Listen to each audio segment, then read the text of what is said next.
सोडवायचं आहे.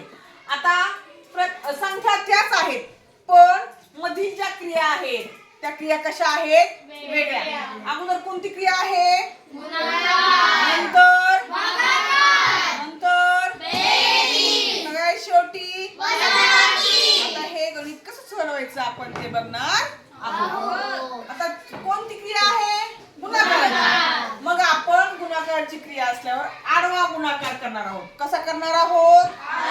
5 7 35 छेदाला बेत्रिक 6. आता दोघांच्या मध्ये कोणतं चिन्ह आहे? भागाकार असल्यानंतर आपल्याला तिरकस गुणाकार करायचा आहे. कसा करायचा आहे? 5 त्रिक 15 छेदाला 7 दुने 14. काय आलं का? आता मध्ये कोणती क्रिया आहे? आता बेरीज असल्यावर आपण तिरकस गुणाकार करणार आहोत पण इथे लिहिणार नाही, अगोदर इकडे लिहिणार आहोत. 5 त्रिक 15 7 दुने 14. चिन्ह मध्ये कोणतं आहे? बेरीज. म्हणून आपण या 15 अधिक 14 ची काय करणार आहोत? बेरीज. 15 अधिक 14 29. बरोबर.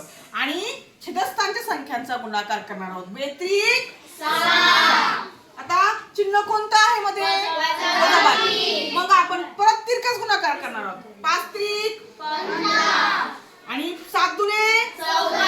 आता मध्ये वजाबाकीचं चिन्ह असल्यामुळे आपण त्यांची काय करणार आहोत? 15 + 14 1. छेदस्थानी या दोघांचा गुणाकार करणार आहोत. छेदस्थानी संख्याचा बेत्रिक 6. समजलं?